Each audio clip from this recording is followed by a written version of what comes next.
માટે ધર્મ, શાસ્ત્રો અને સારા સારા શબ્દોના ઉપયોગ કરતા હોય છે, પોતાની જાતને છેતરતા હોય છે, અને માણસને ખબર ન પડે, એને લાગે કે હું તો સારું જ કરું છું. એટલે માણસે ચિંતન કરવું, વિચાર કરવો કે ક્યાંક મારી કમીઓને छिपाવવા માટે તો આ નથી કરી રહ્યો. જેને કાંઈ ન કરવું એના માટે સીધે સાદો લોજિક છે, મારું દિલ ચોખ્ખું છે, મારે ક્યાં કંઈ કરવાની જરૂર છે. કેવો સરળ શબ્દનો ઉપયોગ કરી અને લોકો બી એમ કે દરેક શાસ્ત્રોમાં તો એમ જ લખ્યું છે ને કે દિલ ચોખ્ખું હોવું જોઈએ, બસ દિલ ચોખ્ખું છે એટલે ભગવાન રાજી. અને સૌથી સારો શબ્દનો ઉપયોગ તો આખો સમાજ શેનો કરે છે? કથાઓમાં સાંભળી આપણને એક શબ્દ બહુ સારો આવડી ગયો કે ભગવાન તો ભાવના ભૂખ્યા, જે ભાવથી કરો બધું સ્વીકારી. બસ આ એક શબ્દ વાપરો એટલે બધેથી છૂટ મળી જાય. તમને ઘરે આવીને કહી ગયા ભગવાન કે હું ભાવનો ભૂખ્યો, તમને પર્સનલી આવીને કહી જાય તો કાંઈ ન કરતા.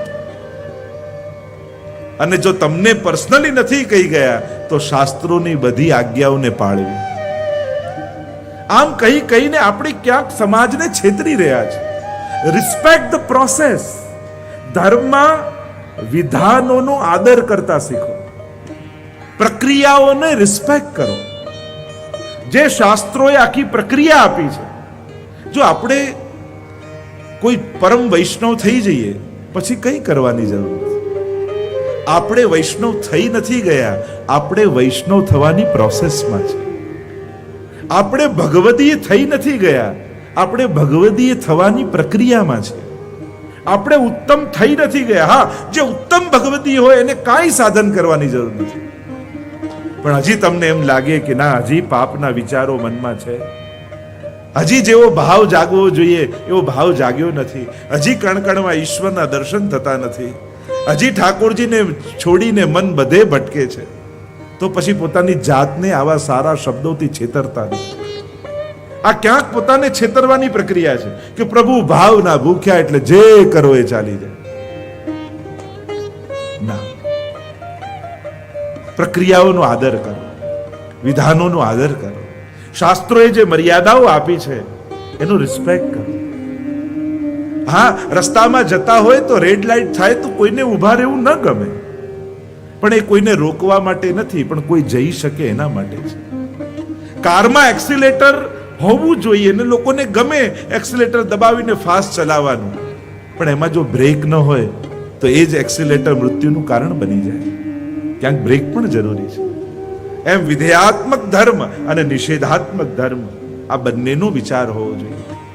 શું કરાય ને શું ન કરાય એનો વિવેક આપણને ખ્યાલ હોવો જોઈએ. અને એટલા માટે ભાવના ભૂખ્યા ભગવાન એ બરાબર છે, એમાં કોઈ ફેરફાર નથી, સાચી વાત છે, પણ એ ભગવદીઓના ભાવના છે. આપણે ન કરવાના બહાના હેઠળ ભાવ શબ્દનો ઉપયોગ કરીએ તો ક્યાંક ભગવાનને ને આપણી જાતને છેતરી રહ્યા છે. શિક્ષાપત્રમાં એટલે હરિરાય મહાપ્રભુજી કહે છે, ન ચાતુર્યમ પ્રયોજકમ અંતર્યામી સમસ્તાનામ ભાવમ જાનતી માનસમ. હરિરાયજી આજ્ઞા કરે છે કે બધે ચતુરાઈ કરજો, પણ ઠાકોરજી આગળ ચતુરાઈનો ઉપયોગ ન કરતા.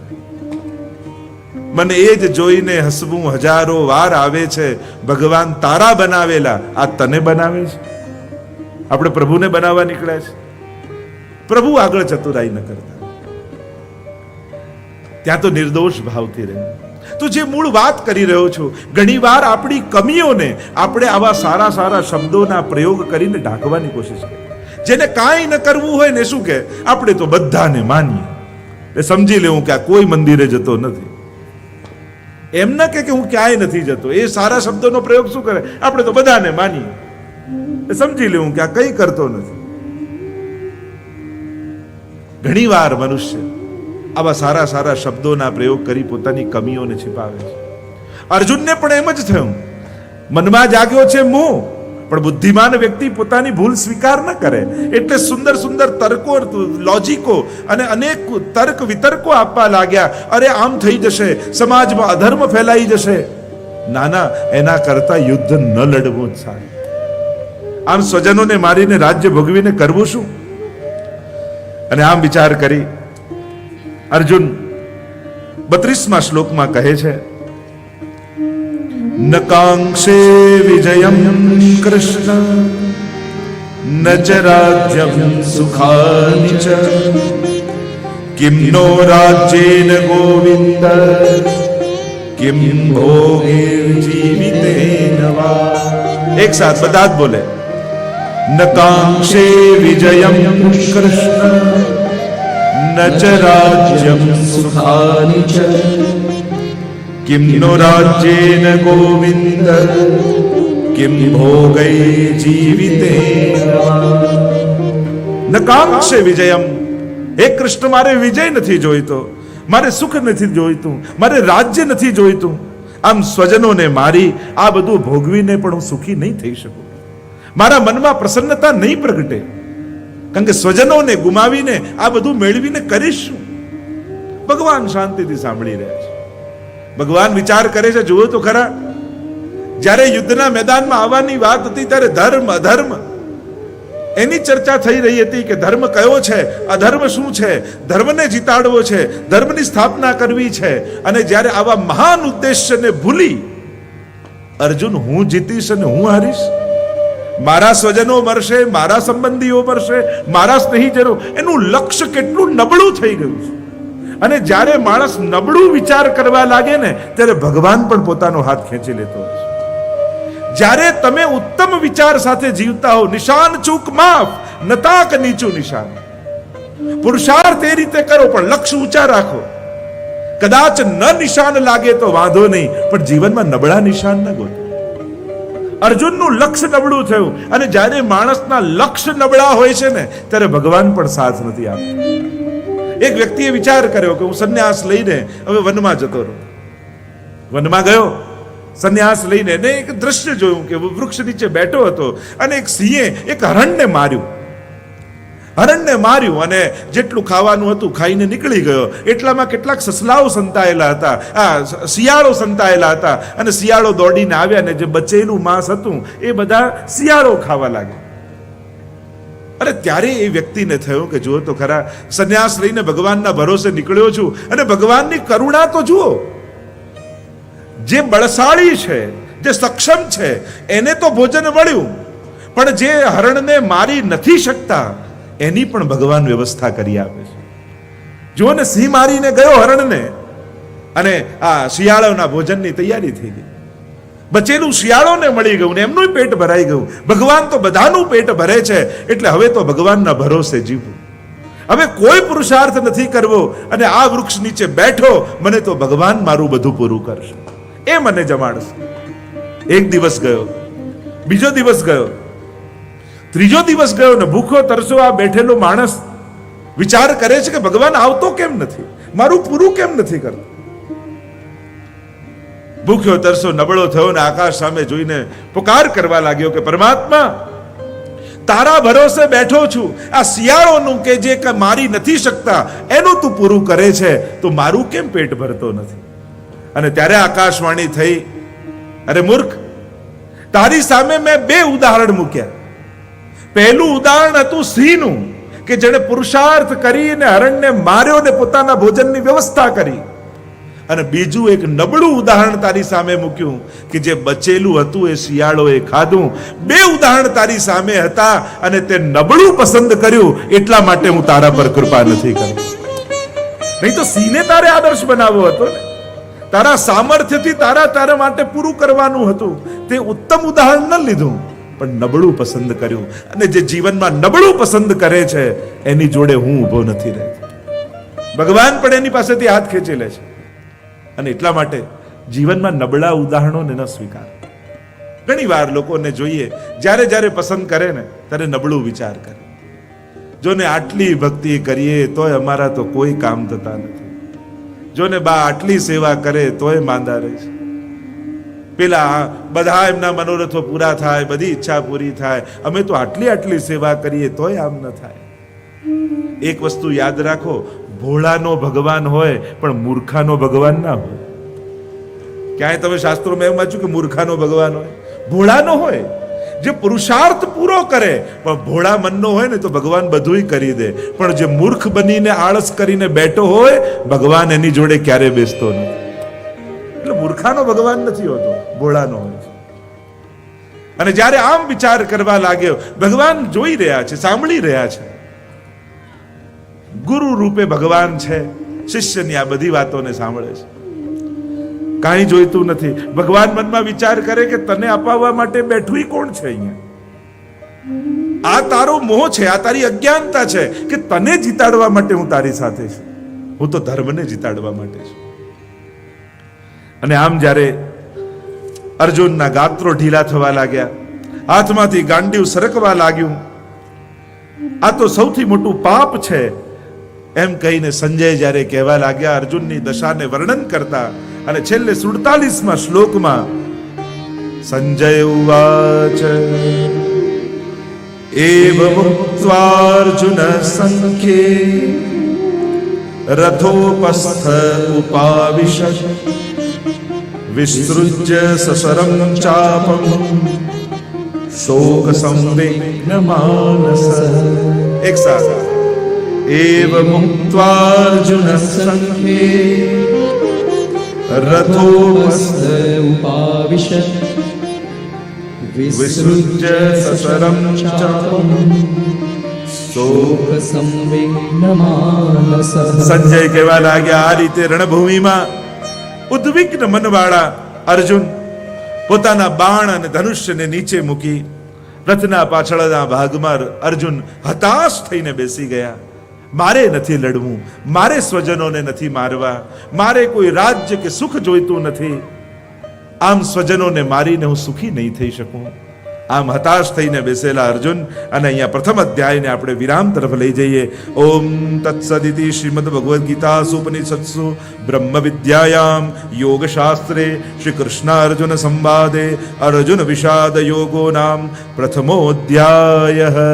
બોલો કૃષ્ણ કનૈયા લાલ કી જય. શ્રી ગોવર્ધન નાથ કી જય. ગીતા મૈયા કી જય. આમ પ્રથમ અધ્યાયમાં અર્જુન વિષાદ યોગનું વર્ણન થયું. રથ બંને સેનાઓની મધ્યમાં ઉભો છે. આશ્ચર્યથી ભગવાન અર્જુનની સામે જોઈ રહ્યા છે. અને અર્જુન હતાશ અને નિરાશ થઈ હાથમાંથી ગાંડીવ સરી ગયું અને રથના પાછળના ભાગમાં બેસી ગયો. ભગવાન વિચાર કરે કે જેની પાછળ હું સારથી બનીને બેઠો છું, અને એવો અર્જુન આવો હતાશ, આવો નિરાશ, વિષાદમાં ગ્રસિત થઈ ગયો. આપણા દરેક શાસ્ત્રોના મૂળમાં ક્યાંક મોહ અને વિષાદ છે. ભાગવતજીમાં પણ તમે જુઓ તો વ્યાસજીને વિષાદ થયો છે, શોક થયો. 17 પુરાણોની રચના કરી છતાં હજી હૃદયમાં આનંદ કેમ નથી ઉમળતો? અને ત્યાં નારદજી ગુરુ બનીને આવ્યા છે. ત્યાં વાલ્મીકી રામાયણમાં ક્રૌંચ પક્ષીને મરેલો જોયો અને યુગલના ખંડિત થયું, અને માદા આમ રુદન કરી રહી છે ને એ શોકાતુર થયા વાલ્મીકીજી, અને રામાયણની રચના થઈ છે. અને અહીંયા ગીતાજીમાં અર્જુનના શોકનું વર્ણન છે. આ મોહમાંથી મોહન તરફની યાત્રા, વિષાદમાંથી પ્રસાદ સુધીની યાત્રા. શોકાતુર અર્જુનને જોયો. અને દ્વિતીય અધ્યાય સાંખ્ય યોગ. સંજય ઉવાચ તમ તથા કૃપયાવિષ્ટમ અશ્રુપૂર્ણાકુલેક્ષણમ વિષિદન્તમ ઇદં વાક્યમ ઉવાચ મધુસૂદન. એક સાથ સંજય ઉવાચ તમ તથા કૃપયાવિષ્ટમ અશ્રુપૂર્ણાકુલેક્ષણમ વિષીદન્તમ ઇદં વાક્યમ ઉવાચ મધુસૂદન. અને આ રીતે સંજય કહેવા લાગ્યા ધૃતરાષ્ટ્રની આગળ, શોકાતુર થયેલો, અશ્રુપાત કરતો અર્જુન, જેના હાથમાંથી ગાંડીવ સરી ગયું છે, રોમ રોમમાંથી જાણે અગ્નિ પ્રગટ થયો હોય એવો અર્જુન હતાશ અને નિરાશ જ્યારે પાછળ બેસેલો જોયો. એને થયું મેં આટલા તર્કો આપ્યા છે તે ભગવાન પણ મારી જોડે સહમત થઈ ગયા હશે.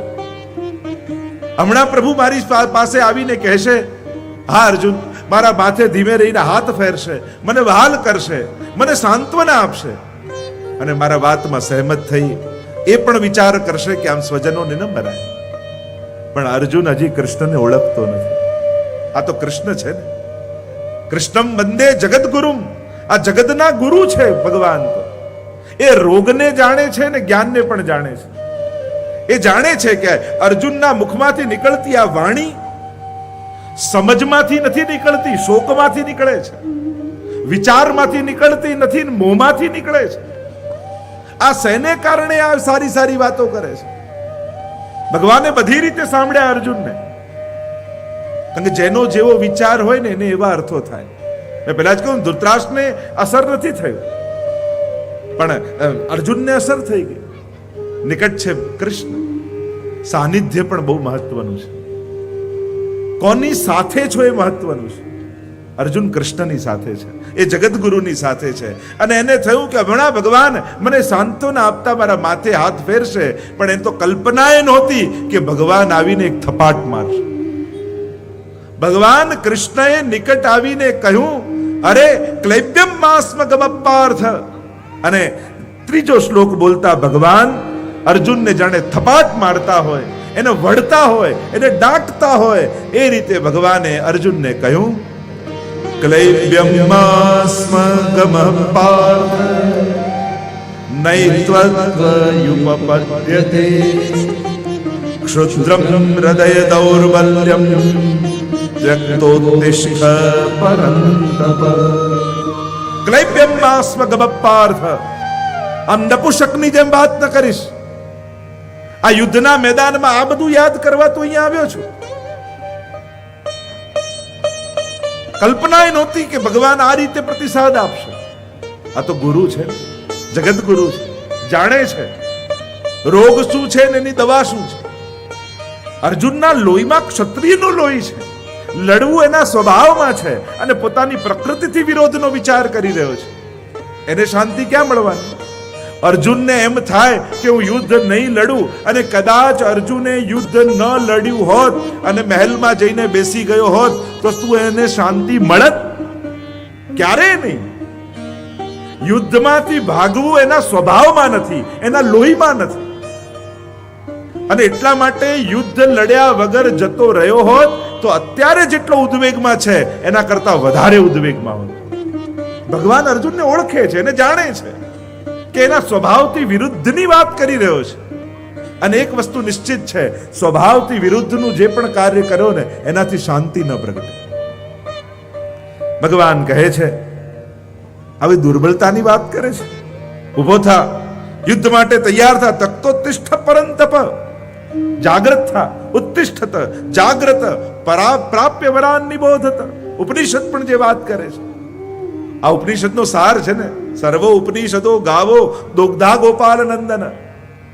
આ ઉપનિષદના સાર રૂપ છે. અને ઉપનિષદ જે વાત કરે, ગીતાજી વાત કરે છે, ભગવાન વાત કરે છે, તું તૈયાર થા. નપુષકની જેમ વાત ન કરીશ.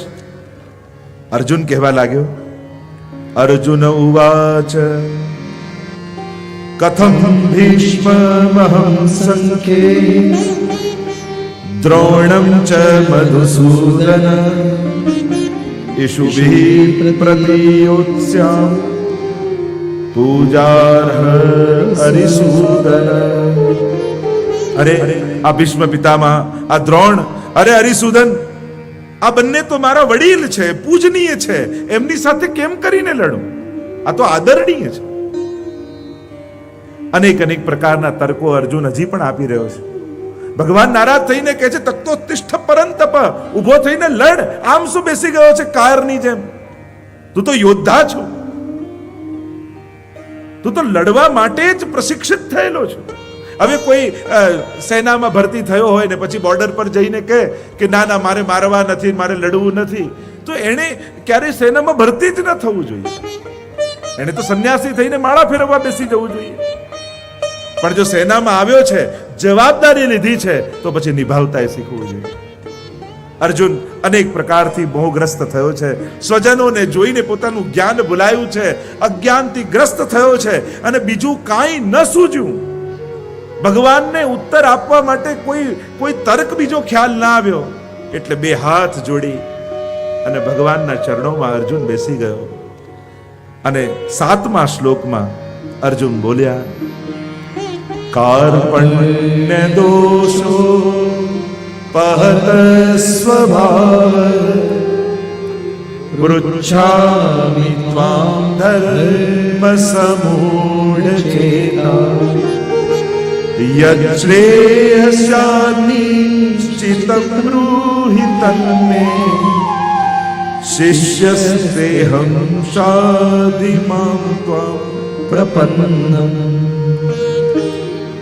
કાર્પણ્ય દોષો પહત સ્વભાવ. આ કાયરતા રૂપી દોષને લીધે મારો સ્વભાવ નાશ પામ્યો છે. ક્ષત્રિય છું પણ ક્ષત્રિયના સ્વભાવમાં હું સ્થિત થઈ શકતો નથી. આ કલ્યાણના મારું કલ્યાણ શેમાં છે પ્રભુ, એ હું ભૂલ્યો છું. આપ મને મારું કલ્યાણ બતાવો. પણ એક વસ્તુ નિશ્ચિત છે, જ્યારે આપણી બુદ્ધિ કામ કરવાનું બંધ કરે ને ત્યારે કોઈ મહાપુરુષના શરણમાં જતા રહે. જ્યારે આપણને જીવનમાં ધર્મ સમૂઢ ચેતા થઈ જઈએ, શું કરવું શું ન કરવું એ સમજ બંધ થઈ જાય, ત્યારે કોઈ મહાપુરુષનો આશ્રય લઈ લે. જ્યારે સમજ બળ કામ ન કરતું હોય, જ્યારે બુદ્ધિ બળ કામ ન કરતું હોય, ત્યારે આશ્રય બળે તરી જવું. કોઈ એવા મહાપુરુષનો આશ્રય લઈ લેવો જેથી એના બુદ્ધિના સહારે તરી જવાય. અર્જુને ચતુરાઈ કરી છે. બે હાથ જોડીને ભગવાનના ચરણોમાં બેસીને કહ્યું, શિષ્યસ્તેહમ સાધિમામ ત્વામ પ્રપન્નમ. હું આપનો શિષ્ય થયો છું, આપ મારા ગુરુ થયા છે. ગુરુ બિન ભવનિધિ તરહી ન કોઈ, જો બિરંચી શંકર સમ હોય. ગુરુ વગર કોણ તરી શકે? ગુરુ 3 વસ્તુ આપે એમ સંતો કહે છે. ગુરુ દ્રષ્ટિ આપે. ભગવાન આંખો આપી પણ ગુરુ દ્રષ્ટિ આપે છે. શું જોવાય શું ન જોવાય એ સમજ ગુરુ આપે છે. ગુરુ મસ્તી આપે છે. આ જીવનને ઉત્સવ બનાવે જો ગુરુ કૃપા થઈ જાય. અને ગુરુ ભવસાગર પાર ઉતરવાની કસ્તી આપે છે.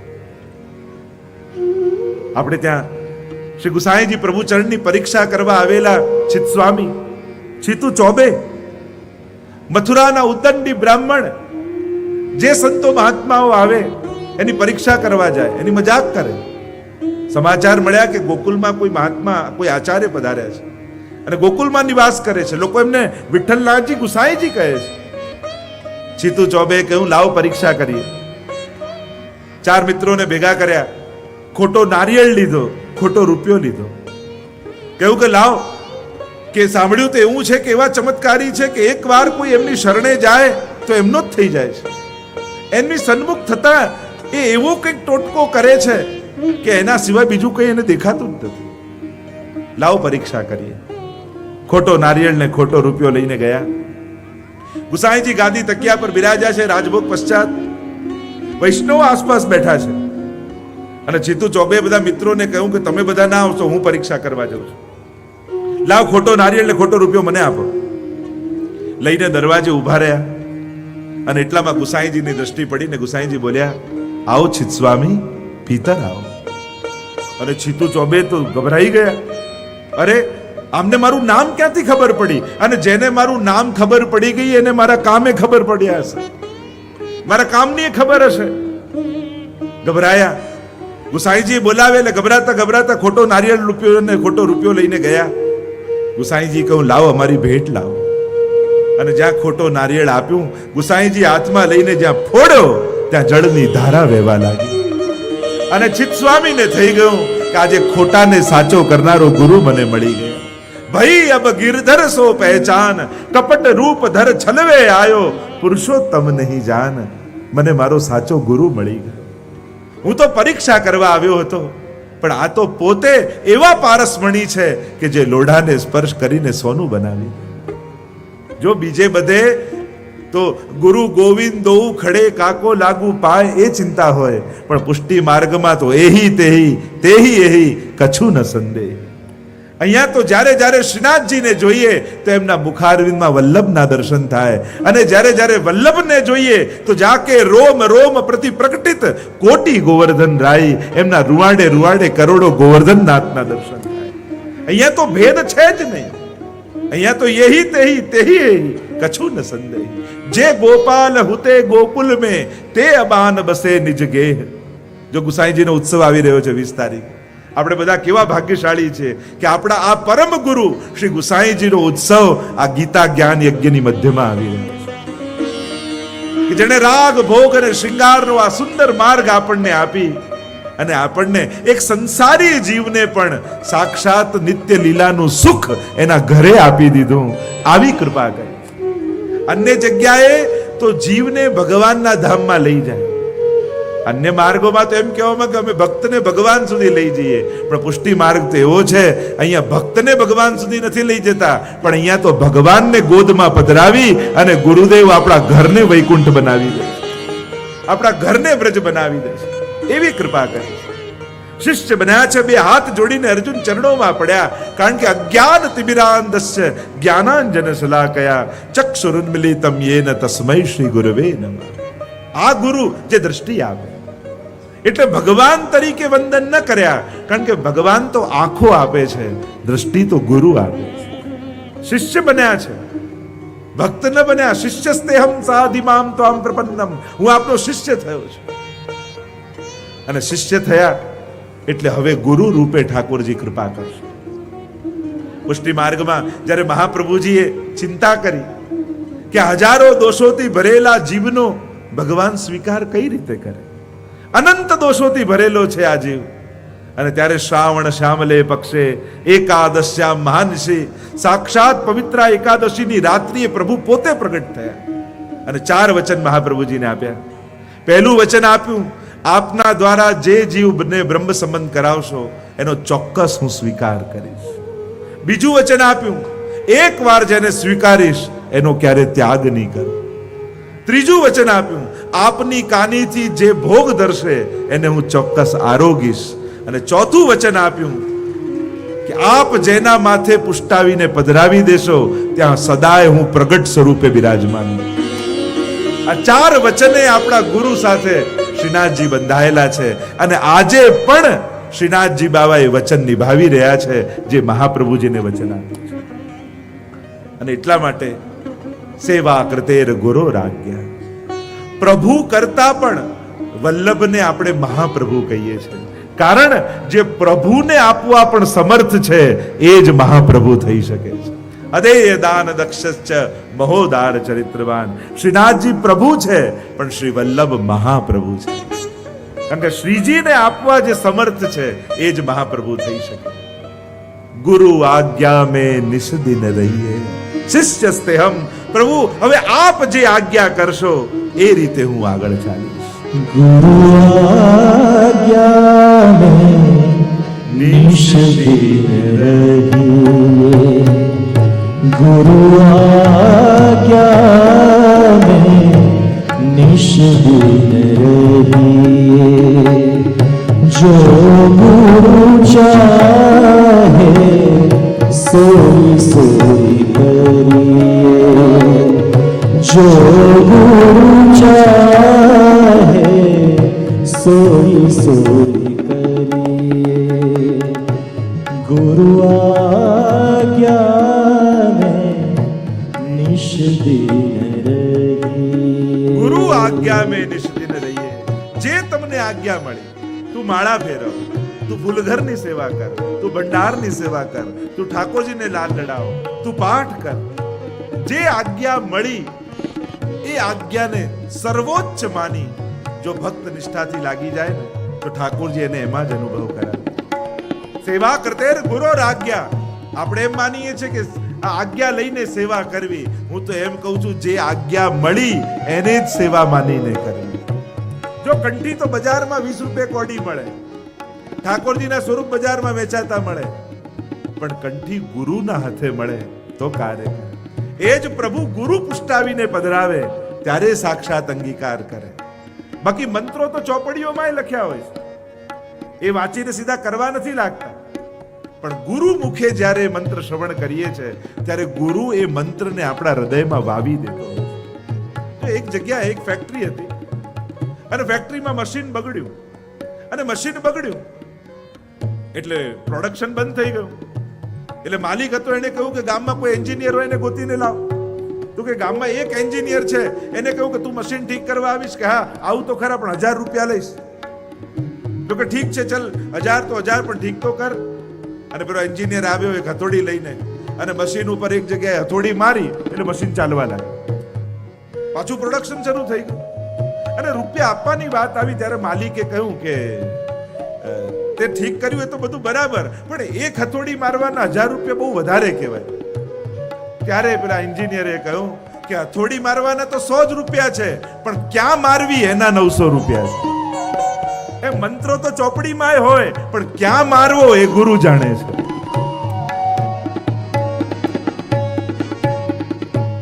गुरु की महिमा अपरंपार, गुरु की महिमा,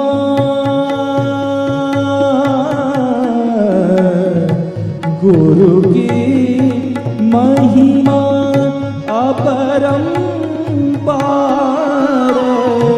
इस चरणों में हम करत विहार, इस चरणों में हम करत विहार, गुरु आज्ञा में निश दिन रही।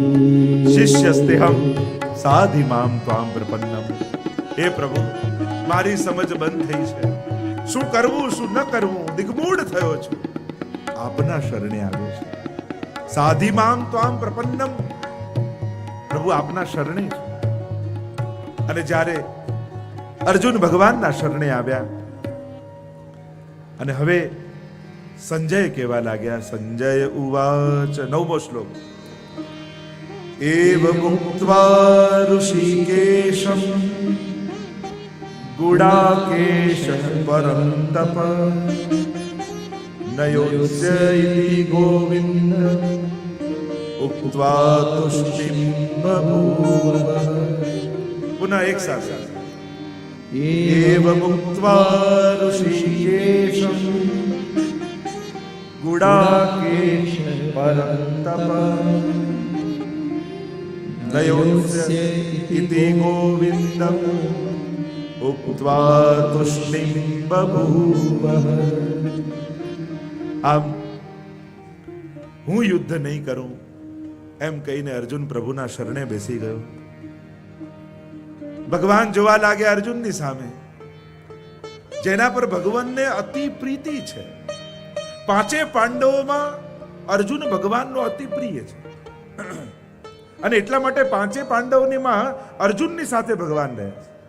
નહીં તો યુધિષ્ઠિર જ્યેષ્ઠ છે એની જોડે રહેવું જોઈએ, યા નકુલ નાનો છે એની સાથે રહેવું જોઈએ. ભગવાનને અર્જુન અતિ પ્રિય છે. અને અર્જુન સાધારણ નથી. વિભૂતિ યોગમાં તો એ પણ ભગવાનની વિભૂતિ છે એમ કહ્યું છે.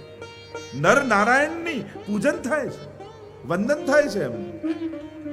આ પણ નરરૂપ છે, નારાયણ રૂપ પરમાત્મા, તો નરરૂપ અર્જુન છે, એ પણ વંદનીય છે. ભગવાનની આ લીલા છે. અર્જુન 2 હાથ જોડીને બેસી ગયો અને હવે ભગવાન ઉપદેશ આપતા. આ દ્વિતીય અધ્યાયથી ભગવાન હવે પોતાનો ઉપદેશ પ્રારંભ કરતા. શ્રી ભગવાન ઉવાચ. 11મો શ્લોક એક સાથે. અશોચ્યાનંદ શોચસ્ત્વં પ્રજ્ઞાવાદાંશ્ચ ભાષસે ગતાસૂન ગતાસૂંશ્ચ નાનુશોચન્તિ પંડિતા. એક સાથે. અશોચ્યાનંદ શોચસ્ત્વં પ્રજ્ઞાવાદાંશ્ચ ભાષસે ગતાસૂન ગતાસૂંશ્ચ નાનુશોચન્તિ પંડિતા. અર્જુનને કહેવા લાગ્યા પરમાત્મા, અશોચ્યાન્વશોચસ્ત્વમ, ન શોક કરવાની વસ્તુનો તો શોક કરી રહ્યો છે, અને પાછું પંડિતો જેવી વાત કરી રહ્યો છે. ભગવાન અર્જુનની બીમારીને ઓળખે છે. ભગવાન કેવલ વાતોમાં આવી જાય એવા સીધા નથી. અમારા કૃષ્ણ પરમ ચતુર છે, આ જગતગુરુ છે, કેવલ વાતોમાં ફસાય એવા નથી. અને એટલા માટે ઠાકોરજીને વાતોથી બહેલાવાની કોશિશ ન કરતા. આપણે બધા એટલા હોશિયાર છે ને, ઘણી વાર મર્યાદા માર્ગમાં થાળ ગાય ને, એટલે ઠાકોરજીનો ટેરો બંધ હોય ને થાળ ગાય કે આ છે ને પેલું છે ને આ ધર્યું છે, એટલે ઠાકોરજીને થાય કે આજે તો લોટરી લાગી, આજે આટલું બધું આરોગવાનું છે. પણ જ્યાં ટેરો ખસે એટલે સામે જૂની ને જાણીતી મિશ્રિત પડી હોય. ભગવદ્ ગીતામાં ભગવાન તો આપણા સેવાના સિદ્ધાંતનું મૂળ ગીતાજીમાં કહ્યું છે, યત કરોસી યદસ્નાસી યત જુહોસી દદાસી યત તપસ્યસી કૌંતેય તત્કુરુસ્વ મદર્પણમ. તું જે કરે છે, જે ખાય છે, જે હોવે છે, બધું જ મને અર્પિત કર. હવે કોઈ વ્યક્તિ હોય, કોઈ તમારે ઘરે મહેમાન આવ્યું ને ખાલી મેન્યુ વાંચી જાવ તો એનું પેટ ભરાય? દાળ છે, ભાત છે, 2 જાતના શાક છે, કઠોળ છે, પૂરી છે, રોટલી. પેલો કે આટલું બધું લાંબુ વાંચે છે એના કરતા ચા તો પીવડાય. એક વસ્તુ તો ખર તો કઈ પેટ ભરાય. આપણે પણ ઠાકોરજી આગળ ક્યારેક આવું જ કરીએ છીએ. પણ પ્રભુ તો ભાવના ભૂખ્યા એટલે બધું ચાલે.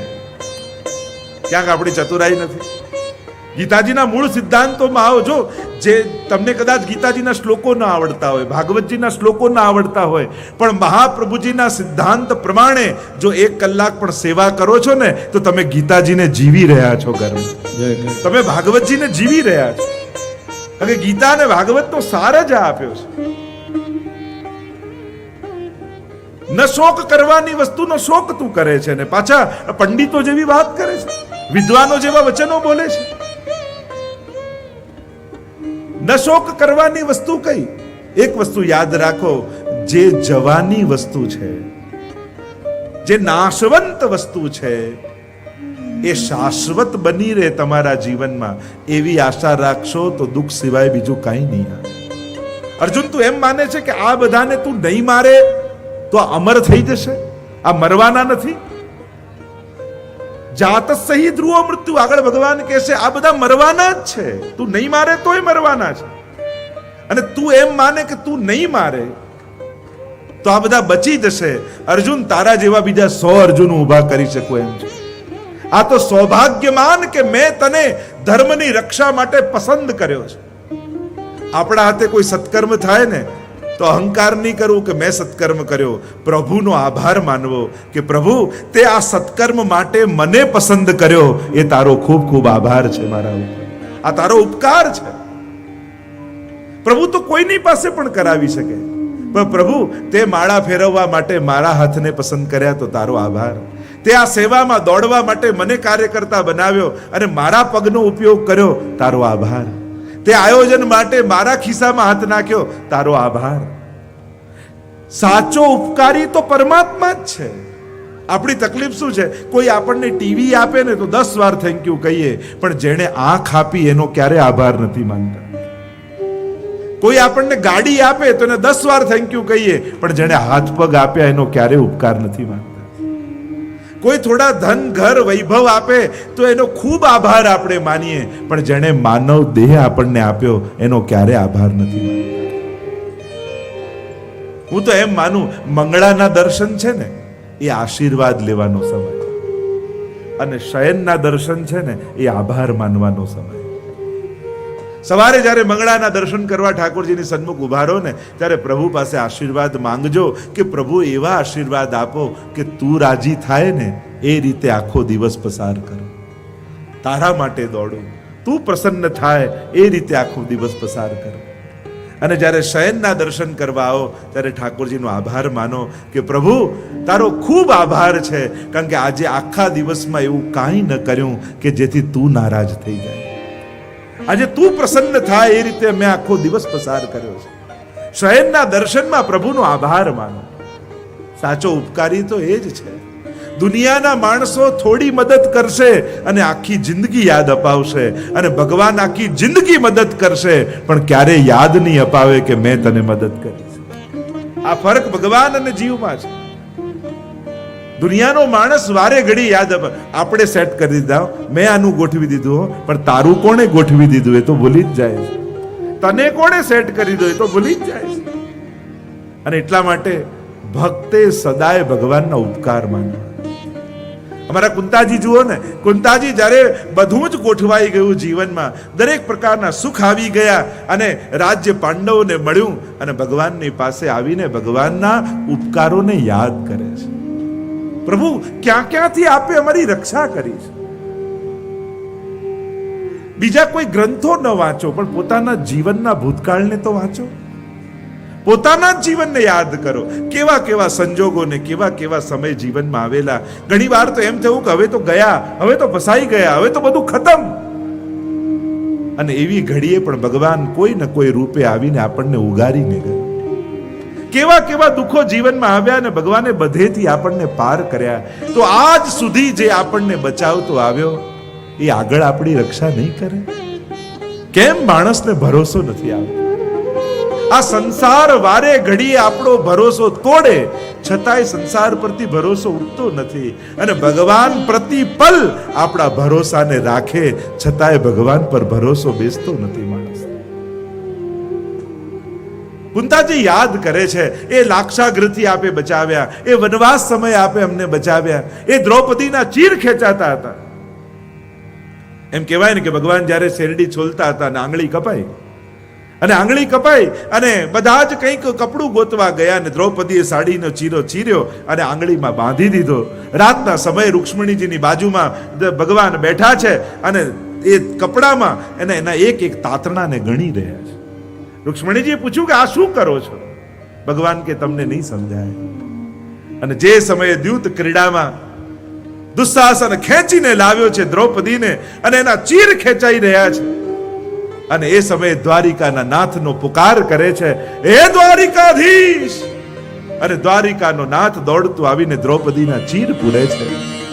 કારણ ભગવાન બને તો બીજા જ દિવસે જ્યારે પાટો બાંધ્યો ત્યારે 1000 સાડી લાવીને દ્રૌપદીને ગિફ્ટ આપી હોત ને તો ઇતિહાસના પન્ને ન લખાઈ હોત. પણ જ્યારે બધાના સહારાઓ છૂટી ગયા, કહેવાતા મોટાઓ મસ્તક નમાવીને બેઠા રહ્યા, અને ત્યારે દ્વારિકાનો ધીશ આવીને આ ચીર પૂરે, ત્યારે ઇતિહાસના પાનામાં એ લખાતું હોય છે. ભગવાન મદદે આવે છે, પણ જ્યારે યોગ્ય સમય હોય ને ત્યારે આવીને ઉભો રહે છે. આપણે બોલાવીએ એ ટાઈમે ઉભો ન રહે. ભગવાન ક્યારે મોડો હોતો નથી, આપણે જ ઉતાવળમાં હોઈએ છીએ. આપણે ભટકતા રહીશું તો ભગવાન બેઠા રહેશે, પણ જ્યારે આપણે ભગવાનના ચરણોમાં બેસી જઈશું તો એ આપણે માટે દોડવા લાગશે, એ ભાગવા લાગશે આપણા માટે. અશોચ્યાનંદ શોચસ્ત્વમ, ન શોક કરવાની વસ્તુનો તો શોક કરે છે. 3 વસ્તુ માટે માણસને એમ થાય છે કે કાયમ માટે આ 3 વસ્તુ હમણાં જેવી છે ને એવી જ રહે. એક સ્વાસ્થ્ય, બીજું સ્વજનો અને ત્રીજું સંપત્તિ. આ 3 માટે માણસને સતત એવું હોય કે હમણાં જેવું છે ને એવું જ બન્યું રહેવું. આ 3 માટે માણસને અતિશય આકર્ષણ હોય છે, મોહ હોય છે. એક પોતાની તંદુરસ્તી માટે. યુવાનીમાં એમ થાય કે આજે જેવી તંદુરસ્તી છે ને કાયમ એવી બની રહેવી જોઈએ. પણ અહીંયા બેસેલો દરેક વ્યક્તિ શું સ્વીકારવા તૈયાર છે કે આજે જેવી તંદુરસ્તી છે એવી કાયમ રહેશે? એવું ખરું? ભરોસો ખરો શરીર ઉપર? જે શરીરને આટલા લાલ લડાવી સાચવો છો એના પર તમને ભરોસો જ નથી અને રાખવા જેવો નથી. નાનપણમાં તો એક શરીરના અંગો શીખવાડવા પડે. જો બેટા હૃદય અહીંયા હોય, કિડની આમ હોય, આ પગ આમ હોય, એક અંગો માટે શીખવાડ. અને જ્યારે વડીલ થાવ ત્યારે એક નસની ખબર પડી જાય કે હૃદયના 3જા ભાગની પેલી નસ દબાય છે, એમાં બ્લોકેજ છે. માણસને એક નસનું જ્ઞાન થઈ જાય. સ્વાસ્થ્ય આજે જેવું છે એવું કાયમ રહેવાનું નથી. અને એટલા માટે અત્યારે શરીર ચાલે છે તો સેવા કરી લેજો, સત્કર્મો કરી લેજો, કારણ કે પછી ઈચ્છાઓ રહી જશે પણ શરીર સાથ નહીં આપે. કૌમારે આચરેત પ્રાજ્ઞો, એમ પ્રહલાદજી પણ કહ્યું, કુમાર અવસ્થાથી ભક્તિ કરો. કારણ કે પછી ગડપણમાં ધીમે ધીમે શરીર પર ધ્યાન માણસનું વધારે થઈ જાય છે. અને બહુ સહજ છે. હવે ઘૂંટણ દુખતા હોય તો માળા ફેરવવામાં મન લાગે, સ્વાભાવિક છે. એટલે સ્વાસ્થ્ય સારું હોય ત્યારે સત્કર્મો કરીને સારા સંભારણા બાંધી લેજો. કારણ કે જ્યારે શરીર ચાલતું બંધ થશે ને, અને જો યુવાનીમાં સત્કર્મો નહીં કર્યા તો ઘડપણમાં ખુરશીમાં બેઠા બેઠા યાદે શું કરશો? જેણે યુવાનીમાં સત્કર્મો કરીને સારા સંભારણા ભેગા કર્યા હોય ને, એ ઘડપણમાં બહુ કામ લાગે. જે યુવાનીમાં સત્કર્મો કર્યા, યાત્રા કરી, મનોરથો કરી, કથાઓ કર્યા. કારણ કે જ્યારે શરીર ચાલતું બંધ થશે ત્યારે મનના સહારે જ દિવસો કાઢવાના હશે. અને જો સારા સંસ્મરણો ભેગા નહીં કર્યા હોય તો ઘડપણ ખરાબ જશે. એટલે ઘડપણ સારું જાય એના માટે યુવાનીમાં સત્કર્મો કરીને સંભારણા બાંધી.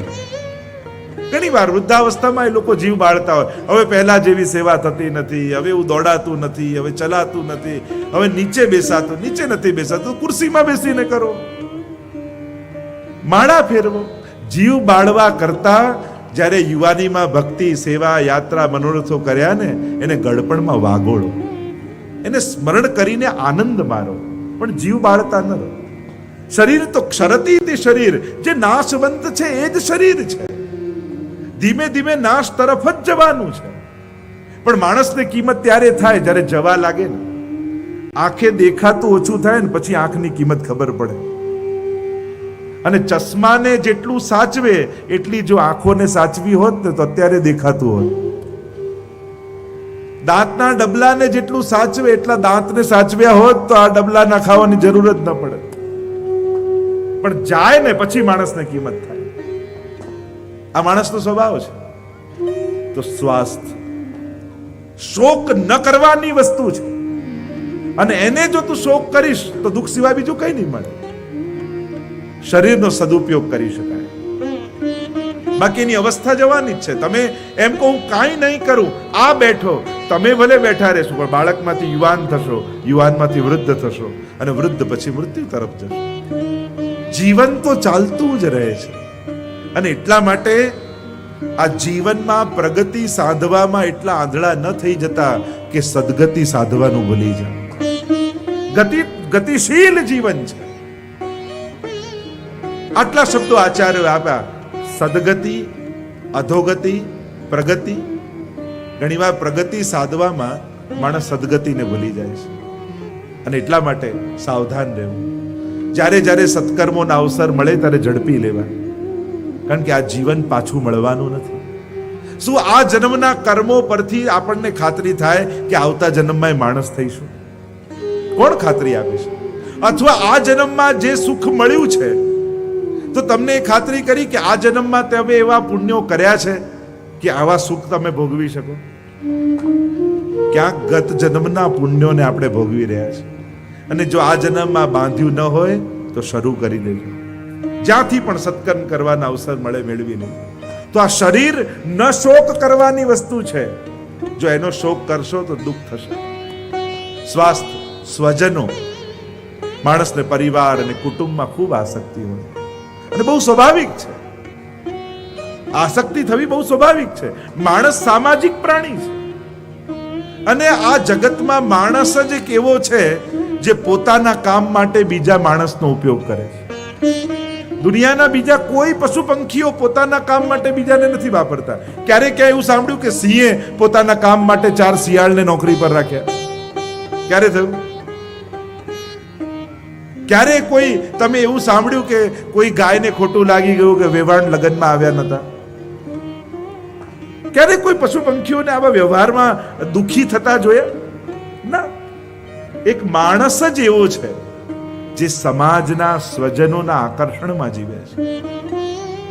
અને બહુ સ્વાભાવિક છે. મનુષ્ય છે તો આ રહેવાનું.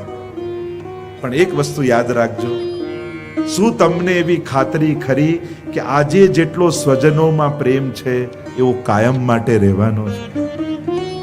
સંબંધોને તો સતત સાચવવા પડતા હોય છે, સતત સાચવવા પડતા હોય છે.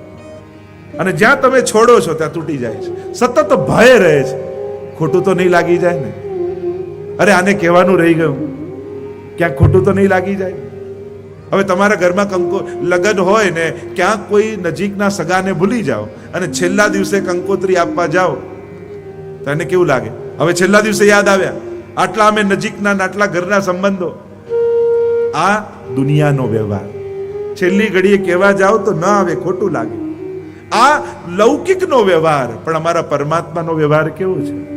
ગજેન્દ્રએ બધાને બોલાવ્યા, ડૂબી રહ્યો હતો, પત્નીને, પુત્રોને, સ્વજનોને, કોઈ ના આવ્યું. અને છેલ્લી ઘડીએ પરમાત્મા યાદ આવ્યા અને હે હરિ કરીને પુકાર કર્યો.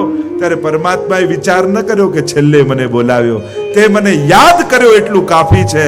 અને અમારો પરમાત્મા ગરુડ પર સવાર થઈને પહોંચી ગયો. આ અમારા પરમાત્માનો વ્યવહાર છે.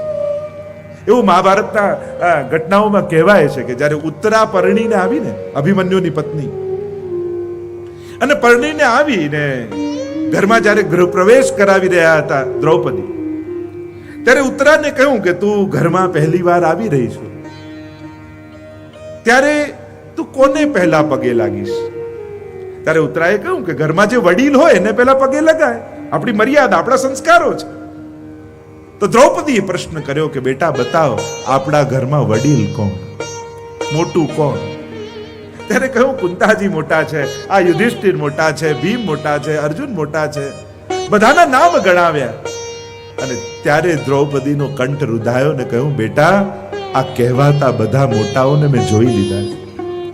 દ્યુત ક્રીડામાં જ્યારે મને હાર્યા અને દુશાસન મારા ચીર ખેંચતો હતો, ત્યારે આ કહેવાતા મોટાઓના હું પગે પડી હતી, એક એકને આજીજી કરી હતી કે મારી રક્ષા કરો, સ્ત્રીની લાજ બચાવો. ત્યારે બેટા કહેવાતા મોટાઓ બધા મસ્તક ઝુકાવીને નીચે બેઠા રહ્યા. બેટા જ્યારે પણ જીવનમાં સંકટ આવે ત્યારે આ કહેવાતા મોટાઓના શરણે ન જતી, ક્યારે પણ સંકટ આવે તો કૃષ્ણના નામનો પુકાર કરજે. રક્ષા કરનારો, બચાવનારો કોઈ હોય તો કેવલ ને કેવલ પરમાત્મા. ત્યારે મારો દ્વારિકાધીશ દ્વારિકાથી આવીને મારા ચીર પૂર્યા હતા. અને ત્યાં ઉત્તરાના ગર્ભમાં જ્યારે પરીક્ષિત હતા અને અશ્વત્થામાએ બ્રહ્માસ્ત્ર છોડ્યું, અપમાનની અગ્નિમાં બળતો અશ્વત્થામા વિચાર કરે છે, જો ઉત્તરાના ગર્ભમાં રહેલા આ પરીક્ષિતને, આ છેલ્લા વંશને જો હું મારી નાખું તો પાંડવ કુળ નિર્વંશ બની જાય. અને આમ વિચાર કરીને બ્રહ્માસ્ત્ર ઉત્તરા તરફ છોડ્યું. અને ત્યારે દ્રૌપદીના વચનો યાદ આવ્યા. કોઈ લૌકિકને ન પુકાર્યા. પાહી પાહી મહાયોગિન દેવ દેવ જગતપતે નાન્યમ ત્વદ ભયમ પશ્યે યત્ર મૃત્યુ પરસ્પરમ. પાહી પાહી પુકાર કર્યો છે, પ્રભુ રક્ષા કરો. અને પ્રભુ અંગુષ્ઠ માત્રનું રૂપ ધારણ કરી ઉત્તરાના ગર્ભમાં પ્રવેશ્યા છે, એની રક્ષા કરી છે. તો વિચાર ખરો, આજે જેવા સ્વજનો છે, મહાભારતના યુદ્ધની ખાસિયત અને વિશેષતા એ જ છે. અહીંયા કોઈ અજાણ્યા લોકો જોડે યુદ્ધ નથી. જો દુનિયામાં બહારના લોકો જોડે લડી લેવું બહુ સહેલું છે, પણ જ્યારે સ્વજનો જોડે લડવાનું આવે ને ત્યારે જીવનમાં બહુ અઘરું થઈ જાય, ત્યારે બહુ કઠિન થઈ જાય. સ્વજનો જ્યારે સામે ઊભા હોય અને એની જોડે જ્યારે હકની લડાઈ થતી હોય, અને એટલા માટે સમજદારે સહન કરવું જોઈએ. ઘરમાં કોઈ એક સમજદાર એવો હોવો જોઈએ જે થોડું જતું કરીને પણ બધાને ભેગું રાખે. ન શોક કરવાની વસ્તુ એ આપણા સંસાર છે, સ્વજન છે. આજે જેવો છે એવો કાલે રહેશે એ કોઈ ખાતરી નથી. ક્યારે કોની બુદ્ધિ ફરી જાય કોણ જાણે. સ્વજન. અને ત્રીજી વસ્તુ શોક ન કરવાની, એ છે સંપત્તિ. આજે જેવું સુખ છે કાલે કોણ જાણે રહે ન રહે. જ્યારે પણ ભગવાન સુખ આપે ને તો માનજો ભગવાન પુણ્ય કરવાનો મને અવસર આપે છે. એટલે જ આપણે ત્યાં એમ કહેવાય, શાસ્ત્રોમાં તો કહ્યું કે આ જે કાંઈ ભેગું કર્યું છે બધું માણસે મૂકીને જવાનું, લઈ જવાનું કોઈ વ્યવસ્થા નથી. અને મેળવેલું, પરિશ્રમથી મેળવેલું, પ્રાપ્ત કરેલું મૂકી જવું બહુ અઘરું છે, કઠિન છે. અને ઘણા લોકો કહે ને અમે નહીં રહીએ ત્યારે ખબર પડશે ઘર કેમ ચાલે છે. પણ એ કહેનારા બધાએ જતા રહે છે ને બધાના ઘર ચાલતા રહે છે. ઉલટાનું એના ગયા પછી વધારે સારું ચાલતું, આ જ નડતો હોય એવું પણ થાય. કોઈનાથી કંઈ રોકાતું નથી, ચલાવનારો પરમાત્મા છે. મેળવેલું મૂકી જવું, અને મૂકી જ જવાનું છે, લઈ જવાની વ્યવસ્થા નથી. એટલે ઘણીવાર વડીલો કે તમારા માટે આટલું આટલું મૂકીને જવાના છે, તો દીકરો કે તો લઈ જાઓ ને ભેગું, ક્યાં ના પાડું છું. અને કદાચ કોઈ બેંક ઓફ ઇન્ડિયાની બ્રાન્ચ ઉપર ખોલી દે તો કોઈ અહીંયા મૂકીને જાય? કોઈએ ભરોસો ખરો? ના, લઈ જવાની કોઈ વ્યવસ્થા નથી. પણ હા, મારી પાસે રસ્તો છે. અહીંયા ભેગું કરેલું બધું સુખ જો બીજા જન્મમાં લઈ જવું હોય તો મારી પાસે રસ્તો છે. જેમ તમારે અહીંયાથી અમેરિકા જવું હોય તો તમે આ રૂપીસ ન ચાલે ને ડોલરમાં કન્વર્ટ કરો, એમ અહીંયા ભેગું કરેલું બધું સુખ જો આવતા જન્મમાં પાછું જોઈતું હોય તો તમારા સુખને પુણ્યમાં કન્વર્ટ કરી લો. આ જે સુખ મળ્યું એને સત્કર્મ કરી પુણ્યમાં કન્વર્ટ કરી લેશો તો આવતા જન્મમાં તમે જ્યાં હશો ત્યાં આવીને તમારા પુણ્યો તમને સુખ આપશે. શાસ્ત્ર એમ કહે છે કે કર્મ તો પેલા ગાયના વાછરડા જેવું છે. લાખો ગાયો હોય અને એમાં વાછરડું છોડો ને તો એ લાખો ગાયોમાં પોતાની માને ગોતી એની બાજુમાં ઉભો રહી જાય. એમ પુણ્યો પણ એવા છે, લાખોમાં તમને ગોતી તમારા પુણ્યો તમને પાછું સુખ આપશે. તો શોક ન કરવાની વસ્તુ એ માણસે ભેગું કરેલું સુખ છે. આજે છે હું કાલે રહે કોણ જાણે, કદાચ સુખ રહે પણ ભોગવવા માટે આપણે ન રહીએ, એવા સંજોગો ન રહે, એવી વ્યવસ્થા ન રહે. આ પ્રત્યેક સુખ તો ભગવાને આપેલા દેહને કારણે જ છે. તમે મોંઘામાં મોંઘી મર્સિડીઝ ગાડીમાં બેઠા હો પણ માથું દુખતું હોય તો એમાં મજા આવે? ક્યાંક ભગવાને આપેલું શરીર વ્યવસ્થિત છે તો સુખ છે. માણસની તકલીફ જ એ છે ને, ઈચ્છાઓ હોય ત્યારે વ્યવસ્થાઓ નથી હોતી, અને વ્યવસ્થાઓ થઈ જાય ત્યારે ઈચ્છાઓ મરી જતી હોય છે. યુવાની હોય ત્યારે કે આમ જઈશ ને આમ ફરીશ ને આમ ગાડી લઈશ, અને આ બધું ભેગા કરતા કરતા ઉંમર વ્યતીત થાય, વૃદ્ધાવસ્થા થાય, બધી જ વ્યવસ્થા હોય પણ ઈચ્છાઓ જ મરી ગઈ. એટલે ઈચ્છાઓ ને વ્યવસ્થાઓ આ એક સમયે મળવું એ સૌભાગ્યની વાત છે. બધાને એક સમયે મળતું નથી. ન શોક કરવાની વસ્તુનો તો શોક કરી રહ્યો છે. આ જે તારી ચિંતાઓ છે એ બધી જ ચિંતાઓ મનોકલ્પિત છે. કારણ કે આ બધું કાયમ કોઈની પાસે રહ્યું નથી, અને એટલા માટે તું મારા પર ભરોસો રાખ. ચિત્ત તું સિદ્ધને ચિંતા કરે, કૃષ્ણને કરવું હોય તે કરે. ચિત્ત તું સિદ્ધને ચિંતા કરે, જીવ તું સિદ્ધને ચિંતા કરે,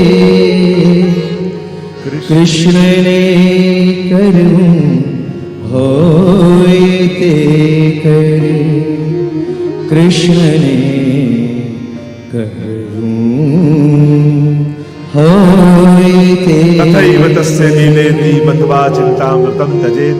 આ બધી જ એની લીલા છે. તું વાણી તો વિદ્વાનો જેવી બોલે છે.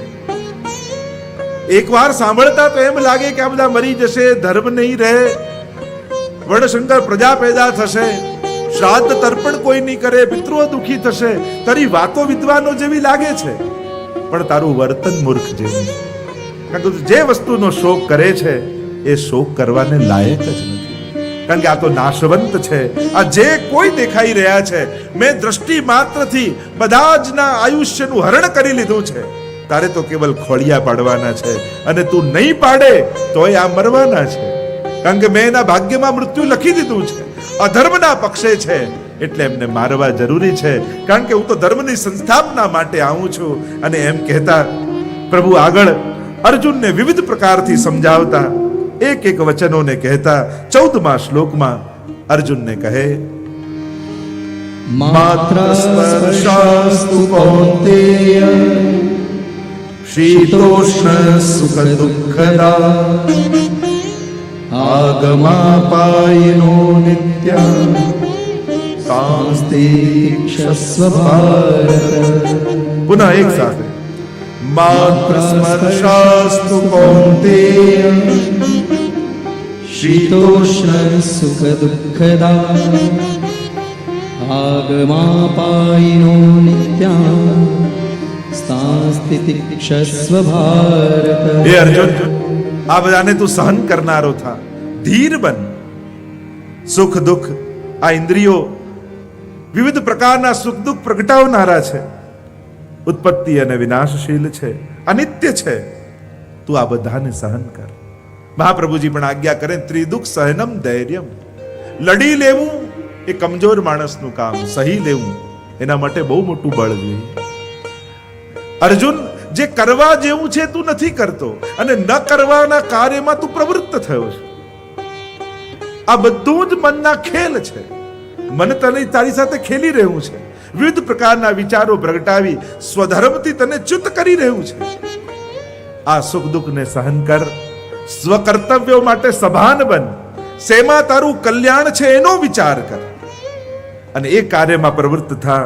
તો જ કેવલ ને કેવલ તું સુખનો એક અધિષ્ઠાતા બનીશ, સુખ ભોગવનારો થઈશ. કારણ કે માણસનું મૃત્યુ એ બહુ સહજ ઘટના છે. તું મૃત્યુથી જે ડરી રહ્યો છું, તું મારવાથી જે ડરી રહ્યો છું, એ તારા અજ્ઞાનને કારણે ભય છે. મૃત્યુનો શેનો ડર? એક વસ્તુ યાદ રાખો, મૃત્યુ હશે ત્યારે આપણે નહીં હોઈએ, અને આપણે હોઈશું ત્યારે મૃત્યુ નહીં હોય. બંને ભેગા જ નથી થવાના, તો ડર શેનો? અને મૃત્યુનો ડર માણસને કેમ લાગે છે? બહુ સહજ છે. આ બે વસ્તુનો માણસને શીખવાડવામાં નથી આવતું. જો નાના બાળકને આપણે શીખવાડીએ, આ જોવું, આ નહીં જોવું, અહીંયા જવું, અહીંયા નહીં જવું, આવું બોલવું, આવું નહીં બોલવું, નાના બાળકને શીખવાડવામાં આવે. પણ ક્યારે પણ કોઈ પણ બાળકને એ શીખવાડવામાં આવ્યું કે બેટા સુખ ઈચ્છવું, દુઃખ નહીં ઈચ્છવું? ક્યારે કોઈને શીખવાડાય છે કે બેટા સુખને ચાહવું, દુઃખને નહીં ચાહવું? ક્યારે કોઈને નથી શીખવાડાતું. છતાંય દરેક વ્યક્તિ સુખ ઈચ્છે છે. બહુ સહજ છે. કેમ? કારણ કે આનંદનો એ અંશ છે, અને એ પૂર્ણ થવાની કોશિશ કરે છે. એના આત્માની ખોજ છે, અને જ્યાં જ્યાં એ સુખ દેખાય ત્યાં એને આકર્ષણ થઈ જાય.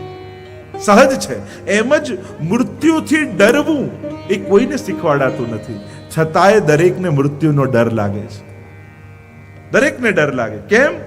કારણ કે અનેક જન્મોમાં મૃત્યુ થતા થતા માણસ આવ્યો છે. આ મૃત્યુનો ભય જ સાબિતી છે કે આનાથી પૂર્વમાં પણ આણે મૃત્યુનો અનુભવ કરેલો છે. નહીં તો એને ભય ન રહે. પુનરપી જનનમ પુનરપી મરણમ પુનરપી જનની જઠરે શયનમ, આ બધી પ્રક્રિયાથી માણસ પસાર થયેલો છે. નહીં તો મૃત્યુ, જે વસ્તુનો અનુભવ તમે ન કર્યો હોય એનો ભય ક્યાંથી લાગે? આ ભય છે એ જ પ્રમાણ છે કે તમે મૃત્યુના અનુભવ કરીને આવેલા છો. ભગવાન કહેવા લાગ્યા, મૃત્યુ તો એવી સહજ ઘટના છે, અને મૃત્યુને ભગવાને જે રીતે સમજાવ્યું છે, કોઈ દુનિયાના ધર્મશાસ્ત્રોમાં આટલી સરળ રીતે મૃત્યુની વ્યાખ્યા કોઈએ નથી આપી. એક વસ્તુ યાદ રાખો, મરવાનું તો નિશ્ચિત છે.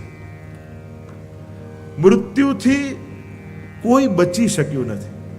તો મૃત્યુને રોકી શકાતું નથી, મૃત્યુને કેવલ સુધારી શકાય છે. તમે જીવનનું સાફલ્ય કરી શકો, મૃત્યુને સુધારી શકો, મૃત્યુને મારી ન શકો. ભાગવતજીમાં બે જણાને અગાઉ તો મૃત્યુના સમાચાર મળ્યા. એક કંસને મળ્યા કે આનો 8મો ગર્ભ તારો કાળ થશે, અને બીજા પરીક્ષિતને મળ્યા કે 7મા દિવસે તને તક્ષક આવીને દંશ દેશે.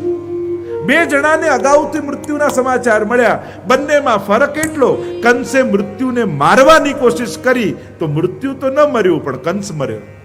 અને પરીક્ષિતે મૃત્યુને મારવાની કોશિશ ન કરી, એણે મૃત્યુને સુધારવાની કોશિશ કરી, એટલે મૃત્યુથી તરી ગયા. મૃત્યુને મારી શકાતું નથી, મૃત્યુને કેવલ સુધારી શકાય. મારા ગયા પછી આ કરજો, ગયા પછી આ કરજો, પણ શા માટે છો ત્યારે તમારા હાથે જ કરી જાઓ ને? કારણ કે જતા જતા ચિંતા કરીને જાય કે આટલા મૂકીને જઉં છું, દીકરો કથા કરશે કે નહીં, એવી ચિંતા સાથે જઉં એના કરતા પોતાના હાથે સત્કર્મ કરીને ન જઈએ. પોતાના હાથે સત્કર્મ કરી એને વાગોળતા વાગોળતા દેહ ન છોડી. મૃત્યુ બહુ સહજ ઘટના છે. આ તો આપણી વ્યવસ્થાએ એવું કર્યું છે કે દરેક મૃત્યુ વાયા હોસ્પિટલ જઈએ છે ને, એ પણ બહુ પ્રાકૃતિક ઘટના નથી. મૃત્યુ એક સહજ ઘટના છે. મરને સે સબ જગ ડરે, મેરે મન આનંદ, મરને હી તે પાઈએ પૂર્ણ પરમાનંદ. મૃત્યુને મહોત્સવ બનાવવાની કળા એ ગીતાજીએ આપી છે, ભાગવતજીએ આપી છે કે આ મૃત્યુ મહોત્સવ કેમ બની જાય. જવાનું તો નિશ્ચિત છે, એટલે જ આપણા ભક્તો ગાતા કહે ને, એક દિન જાઓ હરિના ધામમાં, એક દિન જાવો હરિના ધામમાં, ચેતીને ચાલો સંસારમાં, ઓ ચેતીને ચાલો સંસારમાં. એક દિન જાવો હરિના ધામમાં, એક દિન જાવો હરિના ધામ. જાત સહી ધ્રુવો મૃત્યુ, જેનું જન્મ છે એનું મૃત્યુ અટલ. એટલે જ કહેવાય સિકંદર જ્યારે જતો હતો ત્યારે એણે કહ્યું પ્રધાનને કે જ્યારે મારે અંતિમ યાત્રા નીકળે ત્યારે અર્થીની બંને હાથ બે બહાર ખાલી રાખે. કહ્યું કે શેના માટે? ત્યારે સિકંદરે કહ્યું કે દુનિયાને ખબર પડે કે આખી દુનિયા જીતનારો સિકંદર છેલ્લે જઈ રહ્યો છે, એ છેલ્લી યાત્રામાં ખાલી હાથે જઈ રહ્યો છે. ભેગું કરેલું સાથે ક્યારે આવે? મેં કહ્યું ને, ભગવાન સુખ આપે, પણ વૈષ્ણવ એટલો હોશિયાર છે ને, એ સુખને ભગવાનના ચરણોમાં વિનિયોગ કરાવી અને એને આનંદમાં પરિણમિત કરી લે છે. એ સુખને સત્કર્મમાં ઉપયોગ કરી પુણ્યમાં કન્વર્ટ કરી લે છે અને અનંત જન્મો સુધી એ સુખને ભોગવતો રહે છે. જો જો રે દિવસ ઓચિંતો આવશે, જો જો રે દિવસ ઓચિંતો આવશે, રહેજો ગોવિંદના ગામમાં, રહેજો ગોવિંદના ગામમાં. એક દિન જાઓ હરિના ધામમાં, એક દિન જાઓ હરિના ધામમાં. છેલ્લી ઘડીએ તો સત્સંગમાં વિતાવેલી ક્ષણો જ જોડે આવે. રાજાની કથા કહેતા ને કે 4 રાણીઓ હતી. પહેલી રાણી માટે રાજા એમ માનતો હતો કે આને કારણે મારી સમાજમાં પ્રતિષ્ઠા છે. બીજી રાણી માટે એમ માનતો આને કારણે મારા જીવનમાં સુખ છે. ત્રીજી રાણી માટે એમ માનતો આને કારણે મારા સંબંધો વધ્યા છે. અને ચોથી રાણીને અમાનિતી કરી રાખી. અને અમાનિતી કરી રાખી ક્યારે એની સામે જુએ નહીં. વર્ષો વીતા, રાજાનું મૃત્યુ નિકટ આવ્યું. અને મૃત્યુ નિકટ આવ્યું ને યમદૂતો લેવા માટે આવ્યા. અને યમદૂતો કહે, ચલો મહારાજ, જવાનો સમય થયો. રાજા કહે, અરે મારે 4 રાણી અને એમાં 3 રાણીઓ તો માની હતી, એકલો થોડી જઈશ, કોઈ તો જોડે આવશે ને. યમદૂતો કહેવા લાગ્યા, મહારાજ આ યાત્રા એવી છે કે એમાં એકલા જ જવાનું હોય, આમાં કોઈ જોડે નથી આવતું. મહારાજ કહે, ના ના, કોઈ તો મારી સાથે આવશે. યમદૂતો કહે, ઠીક છે, તો પૂછી લો કોઈ જોડે આવવાનું હોય તો. પહેલી રાણી જેના માટે એમ માનતો કે આને કારણે મારી પ્રતિષ્ઠા છે, એની પાસે આવીને કહ્યું, તું મારી જોડે આવીશ? ત્યારે પેલી રાણીએ કહ્યું કે તમે નહીં રહો તો બીજાને પરણી જઈશ, પણ તમારા ભેગા તો ના આવો. આ છે સમાજમાં મેળવેલું પદ. જ્યારે આપણે નહીં રહીએ ત્યારે એ પદ પર બીજું કોઈ આવી જશે, પણ પદ આપણી જોડે આવતું નથી. બીજી રાણી પાસે આવીને કહ્યું, જેના માટે એમ માનતો આને કારણે સુખ છે, તું મારી ભેગી આવીશ? ત્યારે કહ્યું કે તમે નહીં રહો તો એકલી રડી લઈશ, પણ તમારા ભેગા તો નહીં આવું. આ બીજી રાણી છે ભેગો કરેલો પૈસો. આપણે નહીં આવીએ તો બેંકમાં પડ્યું રહેશે, પણ આપણા ભેગું આવવાનું નથી. ત્રીજી રાણી માટે, જેની માટે માનતો કે આને કારણે મારા સંબંધો છે, કહ્યું કે તું મારી ભેગી આવીશ?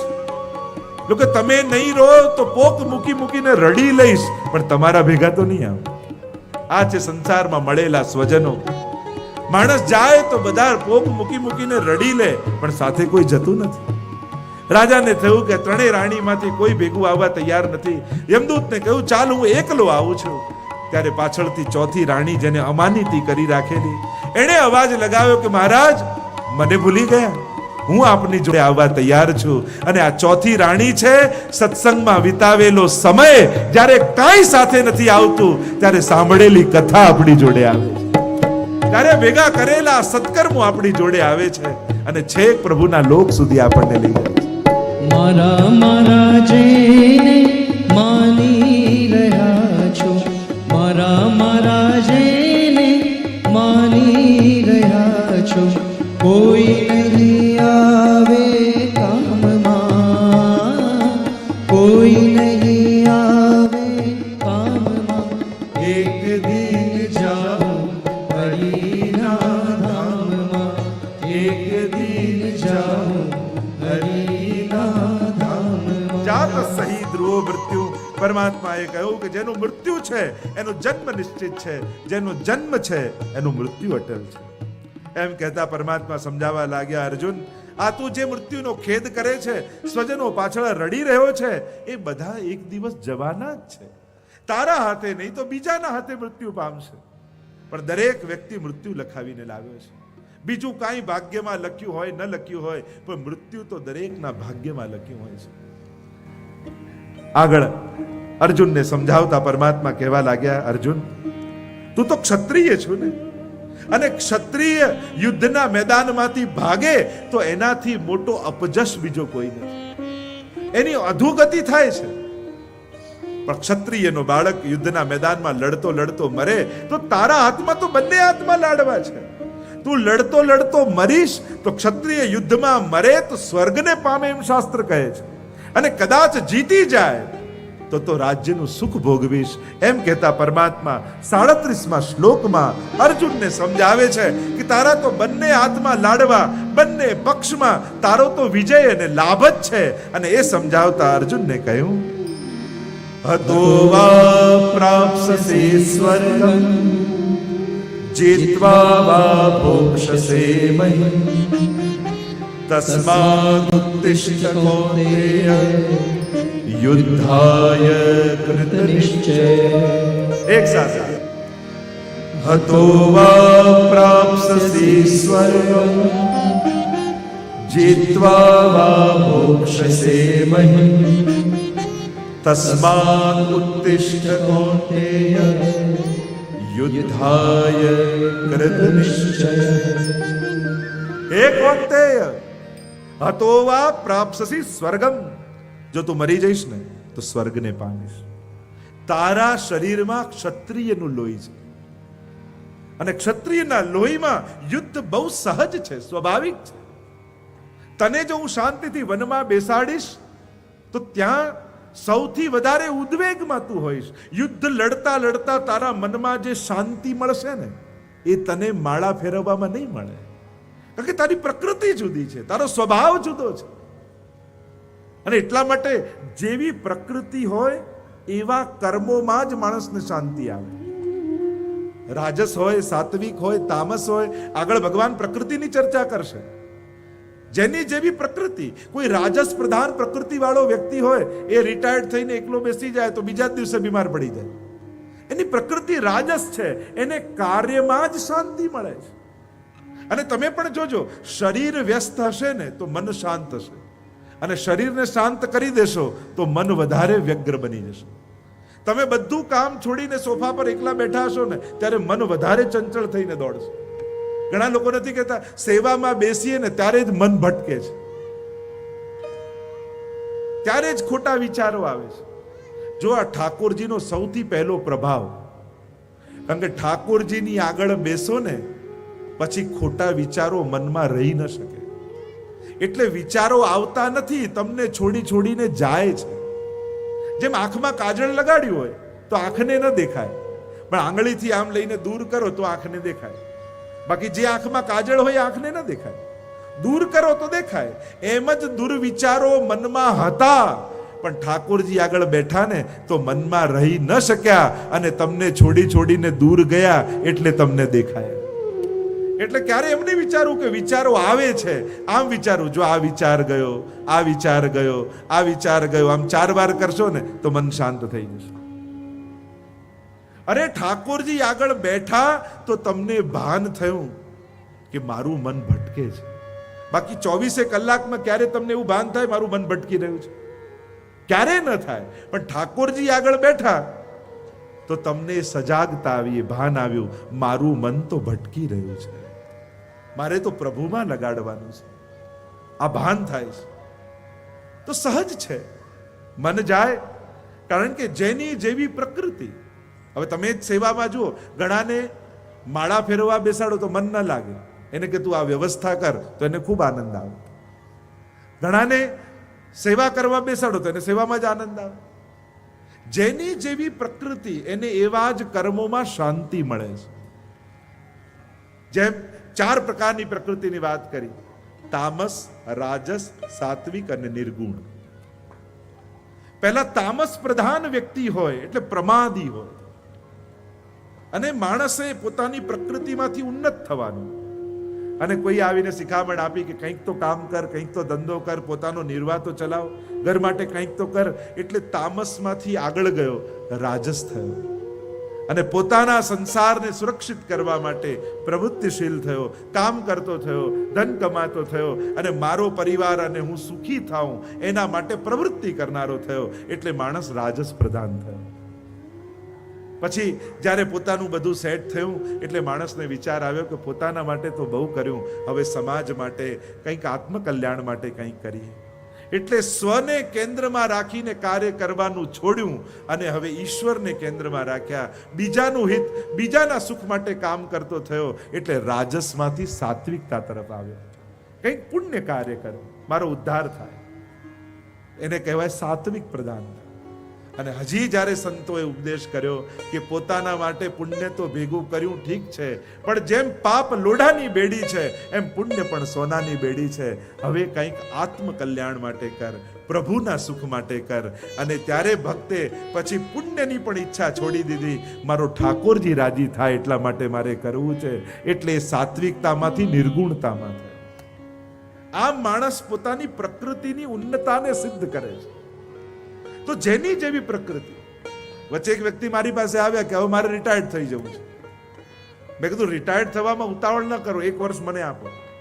પેલું કે 1 વર્ષ આપને કઈ રીતે? મેં કહ્યું રિટાયર્ડ થવું એટલે કમાવવું છોડવું એ રિટાયરમેન્ટ નથી, પણ કમાવાની ઈચ્છા છોડવી એ રિટાયરમેન્ટ છે.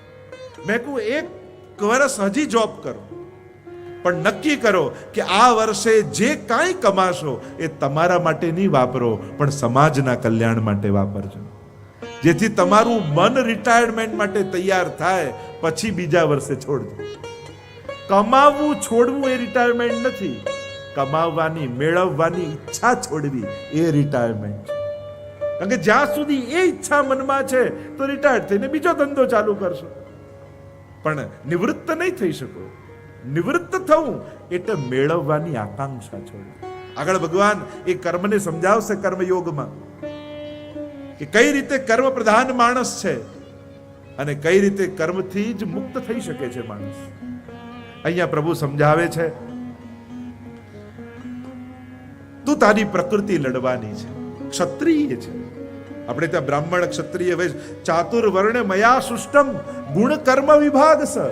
લોકોએ બહુ ખોટી રીતે આ આખા ચાતુર્વર્ણને સમાજ આગળ મૂક્યું છે. આ ભાગલાઓ નતા, આ વ્યવસ્થાઓ હતી સમાજમાં. અને દરેક સમાજમાં વ્યવસ્થાઓ છે. બ્રાહ્મણ, ક્ષત્રિય, વૈશ્ય, શૂદ્ર એ ભાગલાઓ નથી, વ્યવસ્થાઓ છે. ચાતુર્વર્ણ મયા સૃષ્ટ, 4 પ્રકારની પ્રકૃતિ દરેક સમાજને જોઈએ.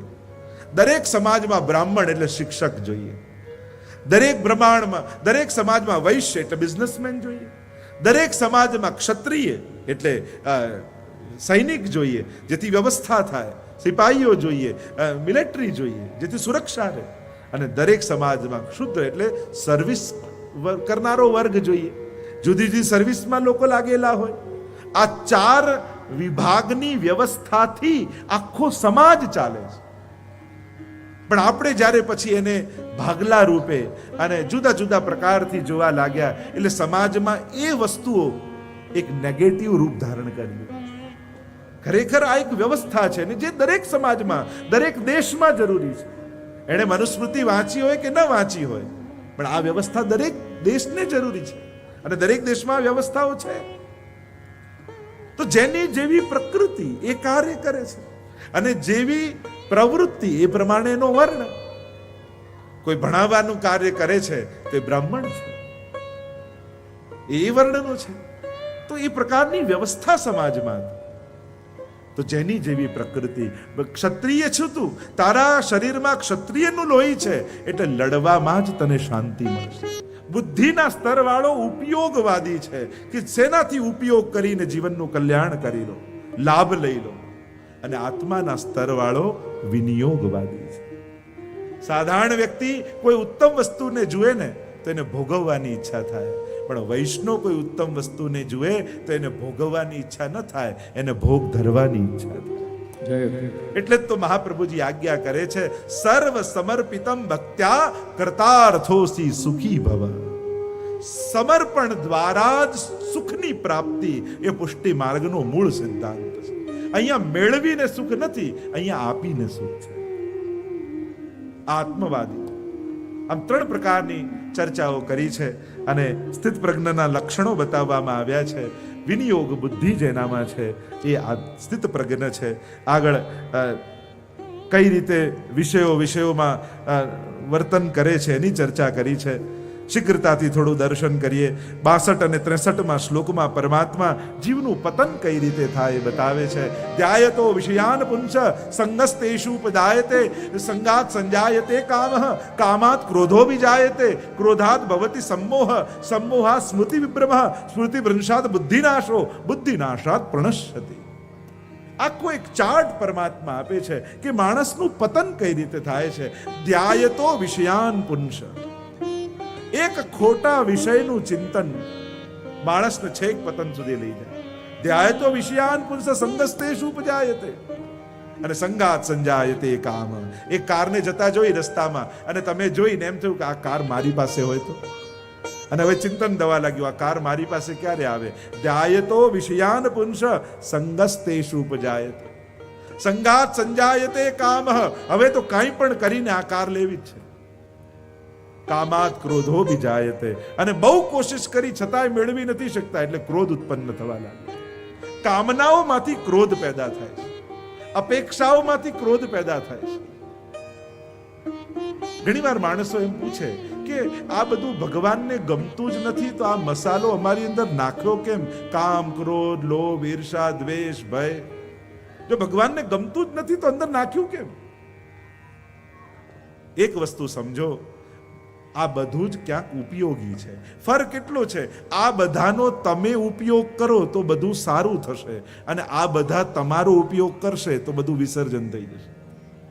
ક્રોધને તમે વાપરો તો શિક્ષકના ક્રોધના ભયથી વિદ્યાર્થી ભણે છે, મા બાપના ક્રોધના ડરથી બાળકોમાં સંસ્કાર આવે છે. તો ક્યાંક ક્રોધ ઉપકારી છે, પણ ક્રોધનો તમે ઉપયોગ કરો તો. પણ ક્રોધ જ્યારે જ્યારે તમારો ઉપયોગ કરશે ને તો બધા સંબંધો તોડાઈ નાખશે. જો સાચવવાની ક્ષણો જ હોય છે, વર્ષો સાચવવાની જરૂર નથી, મહિનાઓ સાચવવાની જરૂર નથી, દિવસો સાચવવાની જરૂર નથી. સાચવવાની તો ક્ષણો જ હોય છે. અને ક્ષણોને ન સાચવી શકવાને કારણે એ ક્ષણોના પરિણામો વર્ષો ભોગવવા પડે છે. લમ્હોને કી ખતા ઓર સદીઓને સજા પાય. ક્ષણોમાં થયેલી ભૂલો વર્ષો માણસે ભોગવવી પડે છે. ક્રોધ માટે તમે વાપરો તો ક્યાંક સારું થશે, એ તમને વાપરશે તો બગડશે. લોભ છે તો માણસ ઘર બાંધીને રહે અને તો ભગવત સેવા કરે. ભય છે તો માણસ જીવે છે, નહીં તો કોઈ પણ અગાસી પરથી કૂદી જાય. પણ પડી જવાનો ભય છે એટલે જીવી રહ્યો છે. ક્યાંક આ બધી વસ્તુ ઉપકારક છે, કામ છે તો સંસાર ચાલે છે. ફરક એટલો છે, તમે એને વાપરશો તો સર્જન થશે, એ તમને વાપરશે તો વિસર્જન થઈ જશે. અને એમાં પણ આ ક્રોધ, ઘણા લોકો કે આપણને કોઈ છેડે નહીં તો ગુસ્સો ના આવે, તો કોઈને ના આવે. છેડે ને શાંત રહે તો એને શાંત કહેવાય. ઘણા તો એવો લોજિક આપ્યો, મારો તો ગુસ્સો બસ આમ 5 મિનિટ, પછી કાંઈ નહીં હો. પણ એ 5 મિનિટમાં જે ભૂકંપ લાવી દીધો એનું શું? આ 5 મિનિટને શાંતા 5 વર્ષ લાગી જાય. સહજ છે. પણ એક વસ્તુ યાદ રાખો, આટલા ક્રોધને સીમિત કરી દો. ઘણી વાર આપણી તકલીફ શું છે, કંઈ પણ સારું કરીએ ને એને સીમા અને સમયમાં બાંધીએ, અને દુર્ગુણો ને દુર્ભાવનાઓને કોઈ સીમા નહીં ને કોઈ સમય નહીં. માળા કરવા, પાઠ કરવા, સેવા માટે શું? સવારે કલાક તો અમારે સેવા કરવાની, સવારે કલાક તો પાઠ કરવાના જ, પણ એ કલાક જ કરવાના. અને કલાકમાં જ્યારે સેવા ઠાકોરજી પોડી જાય એટલે બધું આપણી વૈષ્ણવતા બંધ મંદિરમાં, પછી કઈ નહીં, કલાક જ કરવાનું. અને ક્રોધ એ તો 24 કલાક કરવાનું, લોભ એ તો 24 કલાક કરવાનું. ઈર્ષા એ તો 24 કલાક કરો. પાઠ સત્સંગ સેવાને કલાક અને સમયમાં બાંધી રાખો, સ્થળમાં બાંધી રાખો. અને દુર્ગુણો માટે કોઈ સમય નહીં, કોઈ સ્થાન નહીં, કોઈ બંધન નહીં. વિચાર તો કરો, પાપ કરવાના કેટલા અવસરો આપણે ખુલ્લા મૂકી રાખીએ છીએ અને પુણ્ય કરવાની તકોને કેટલી સીમામાં બાંધી રાખી છે. પાપ કરવા માટે ખુલ્લા અવસરો ગમે ત્યારે. નક્કી કરો, એક પહેલી વાત, ક્રોધ જે વ્યક્તિને કારણે આવ્યો હોય એ વ્યક્તિ સિવાય બીજા ઉપર ક્રોધ નહીં કરો. ક્રોધ જે જગ્યા પર આવ્યો હોય એને બીજા રૂમમાં નહીં લઈ જાઓ. ડ્રોઈંગ રૂમમાં ગુસ્સો આવ્યો હોય તો એને રસોડામાં નહીં લઈ જાઓ, એને બેડરૂમમાં નહીં લઈ જાઓ, એને સેવાના રૂમમાં નહીં લઈ જાઓ. સીમિત કરી દો એને. ક્રોધ જે દિવસ જે તારીખમાં આવ્યો, તારીખ બદલાય પછી એનો ઉપયોગ નહીં કરો, એને સીમામાં બાંધી દો. તકલીફ એ છે સત્કર્મો સદગુણોને આપણે સીમા, સ્થળ અને સ્થાનમાં બાંધી રાખીએ અને દુર્ગુણો માટે કોઈ સીમા નથી રાખી. ભગવાન કહે ધ્યાયતો વિષયાન પુંસ સંગસ્તેષુ પજાયતે સંગાત સંજાયતે કામઃ કામાત ક્રોધો ભી જાયતે ક્રોધાત ભવતિ सम्मोह. અને ક્રોધથી सम्मोह થાય. એકવાર એક રાજા આવ્યો ને ગુરુદેવ રહેતા આશ્રમમાં અને એમને કહેવા લાગ્યો, રોજ આવે ને રોજ એક વિનંતી કરે કે ગુરુદેવ એવી કૃપા કરો કે મારે સ્વર્ગ અને નર્કના દ્વાર જોવા છે. રાજા કે ક્યારેક સમય આવશે ત્યારે બતાવીશું. મહિનો થયો ને પાછો રોજ રાજા આવે ને આજે ફરી કહ્યું, ગુરુદેવ મારે સ્વર્ગ અને નર્કના દ્વાર જોવા છે. એટલે ગુરુદેવે કહ્યું, તું તો મૂર્ખ છું, તને કોણે રાજા બનાવ્યો, તારામાં તો કોઈ લક્ષણ નથી. જેમ તેમ બોલવા લાગ્યા ને રાજાને આવ્યો ક્રોધ કે મેં આશ્રમ બાંધી દીધો છે ને મારી સામે આમ કરે. લાલ ગુમ થઈ ગયો ક્રોધમાં, આગમાં આંખમાં અગ્નિ આવવા લાગી ક્રોધની ને પોતાનું ખડગ ખેંચ્યું અને થયું લાવ મારી નાખું. આમ એવો ગુસ્સો આવ્યો અને જ્યાં મારવા જાય ત્યાં ગુરુદેવે કહ્યું કે મહારાજ તમારે સ્વર્ગ અને નર્કના દ્વાર જોવાતા ને, જો આ નર્કના દરવાજાઓ ખુલી રહ્યા છે, આ ક્રોધ જ નર્કનું દ્વાર છે. અને એવો પશ્ચાતાપ થયો કે મારા ગુરુને મારવા હું તૈયાર થયો, મારા જેવો પાપી કોણ. આંખમાંથી અશ્રુપાત થવા લાગ્યા, વંદન કરવા લાગ્યો. અને ત્યારે ગુરુદેવે કહ્યું કે જો મહારાજ સ્વર્ગના દરવાજાઓ ખુલી રહ્યા છે, ક્ષમા એ જ સ્વર્ગનું દ્વાર છે, પશ્ચાતાપ એ જ સ્વર્ગનું દ્વાર છે. કામાત ક્રોધો ભી જાયતે ક્રોધાત ભવતિ सम्मोह सम्मोहात સ્મૃતિ વિભ્રમ સ્મૃતિ ભ્રંશાત બુદ્ધિનાશો અને બુદ્ધિનાશાત પ્રણશ્યતિ. ભગવાન કહેવા લાગ્યા બુદ્ધિનો નાશ થાય એટલે સર્વનાશ થઈ જાય. જાકો પ્રભુ દારૂણ દુઃખ દેઈ તાકી મતી પહેલે હર લે. એટલે જ કહ્યું ભગવાન જેને દુઃખ આપવાના હોય ને એની બુદ્ધિ પહેલા લઈ લે. જાસુ મતી તહા સંપત્તિ નાના, જાકુ મતી તહા વિપદ નિદાના. માણસની બુદ્ધિ બગડે એટલે સમજી લેવું એનું પતનની શરૂઆત થઈ. બુદ્ધિના આશાત પ્રણશ્યતિ. અને એટલા માટે બુદ્ધિનું રક્ષણ કરો. જો કોઈ ઘર બગાડી જાય ને એ નુકસાન નથી, કોઈ ધન બગાડી જાય નુકસાન નથી, કોઈ કપડા બગાડી જાય નુકસાન નથી, કોઈ ગાડી બગાડી જાય નુકસાન નથી, પણ કોઈના સંગથી કોઈ બુદ્ધિ બગાડી જાય ને એ બહુ મોટું નુકસાન છે. બુદ્ધિનું રક્ષણ કરો. હરિરાયજી વારે ઘડીએ શિક્ષાપત્રમાં કહે છે ભાવનું રક્ષણ કરો. ભાવ જ નિધિ છે. દુસ્સંગ કોણ છે? જેના સંગથી પ્રભુમાં દુર્ભાવ જાગે એ જ સૌથી મોટો દુસ્સંગ છે. પછી ભણે ને ગમે તેટલો ભણેલો ગણેલો વ્યક્તિ હોય, ગમે તેટલો સૂટ બૂટમાં હોય, ગમે તેટલો મોટા પદ ઉપર હોય, ગમે તેટલો પ્રતિષ્ઠિત વ્યક્તિ હોય, પણ જેના સંગથી ભગવાનમાં અભાવ આવે એને દુસ્સંગ જાણો. જેને ભક્તિ કરવી છે એને એવા સંગથી દૂર રહેવું. ભગવાન કહે બુદ્ધિ નાશાત પ્રણશ્યતિ. બુદ્ધિનો નાશ થતા સર્વનાશ થઈ જાય છે. તો સમય પણ થવા આવ્યો છે અને આચાર્યોના વચનામૃતનો આનંદ આપણે લેવો છે. આજે વચનામૃત બાદ આપણે મનોરથની આરતીના દર્શન કરીશું ને કાલે આ જ સ્થળ ઉપર ભવ્ય નંદ મહોત્સવનો આનંદ આપણે સાથે મળીને લેવાના છીએ. એટલે કાલે વ્રજભક્તો બનીને આવજો અને વ્રજભક્તો બની અને નંદ મહોત્સવનો આનંદ સાથે મળી આ સ્થળ પર લઈશું. આ સ્થળ કાલે ગોકુલ બની જશે. અત્યારે તો આપણે કુરુક્ષેત્રમાં છીએ, પણ અમારા પ્રભુ તો વિરુદ્ધ ધર્માશ્રયી છે. એક ક્ષણમાં યુદ્ધ ખેલતા હોય તો બીજા ક્ષણમાં નંદ મહોત્સવનો આનંદ પણ આપવા લાગે. આજ તો પ્રભુનો વિરુદ્ધ ધર્માશ્રયી ગુણ છે ને ક્યાંય ઉંબરો ઓળંગી ન શકતા હોય એવા અશક્ત હોય, અને ક્યાં ટચલી આંગળીમાં ગિરિરાજજીને ધારણ કરી લે, ક્યાં બોલત હે તુતરાય એવા પ્રભુ, અને ક્યાં ગીતાજી જેવો મહાનતમ ગ્રંથનો ઉપદેશ ભગવાન કરે છે. કે વલ્ગુ વાક્ય આ છે અને બુદ્ધ મનોજ્ઞ પણ પ્રભુ છે.